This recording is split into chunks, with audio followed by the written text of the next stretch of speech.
Hello, welcome to my channel. My name is Jacqueline Lovett. I'm a licensed agent with over 10 years experience in the insurance industry, and I help people maximize their Medicare benefits.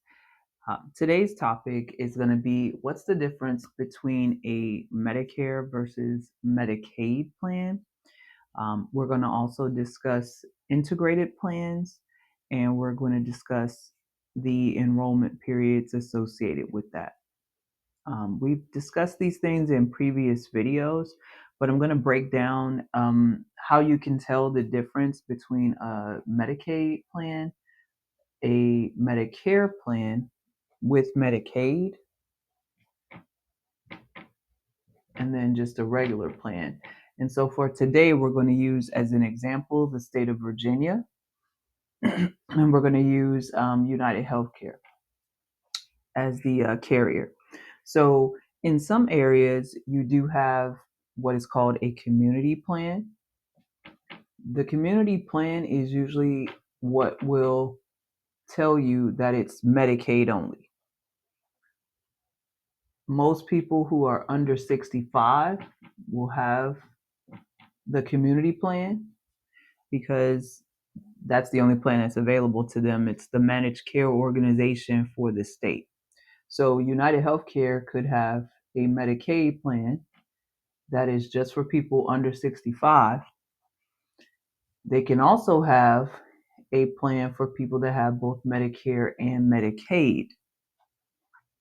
So those plans would be for people who have levels of QMB plus, full Medicaid, which would be FBDE, SLMB plus, and then those would be the ones that would qualify for that.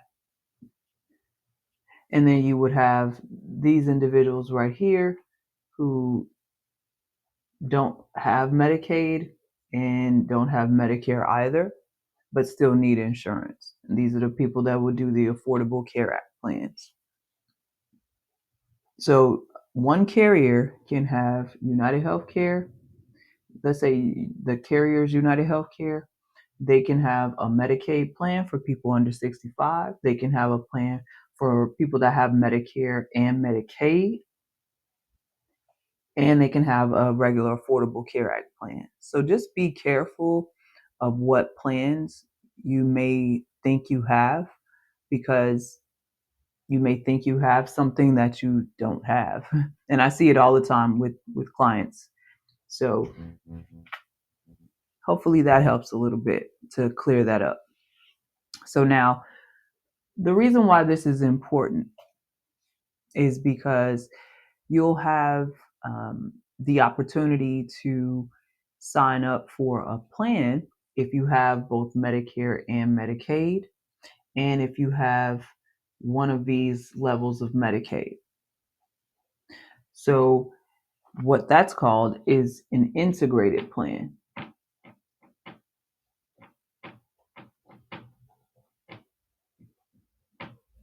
So with this type of plan, they're only available in some states, but with this type of plan, you would need to have one of these, and you would also need to have that plan available in that particular area and in that state.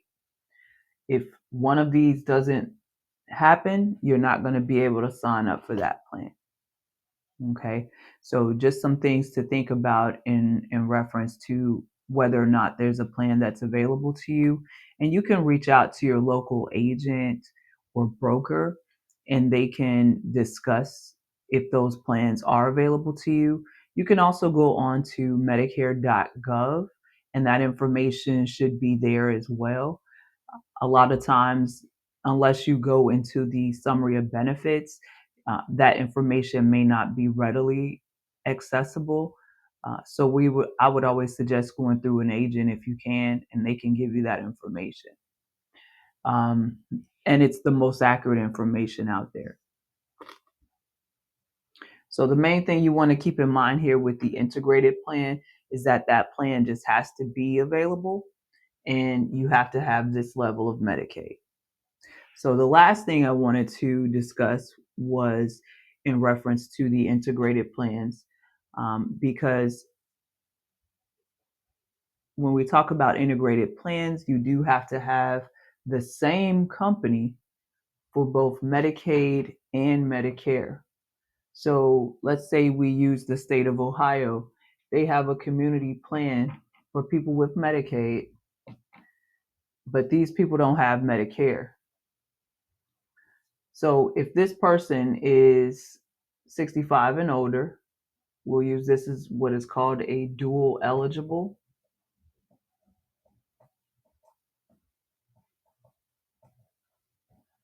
If you are a dual eligible, you're 65 years of age or older, or have been on disability for 2 years, a dual eligible who has Medicare and is low income as well, those types of individuals, you want to have a plan from United here and the plan through Medicaid.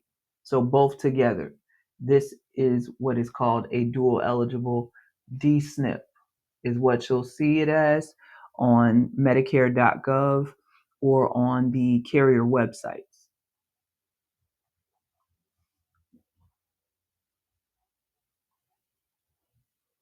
So that's important because if these two do not match, if the Medicaid plan that you have through the state, through United Healthcare, and you have another plan with Aetna, let's say, you could lose your home health care benefits.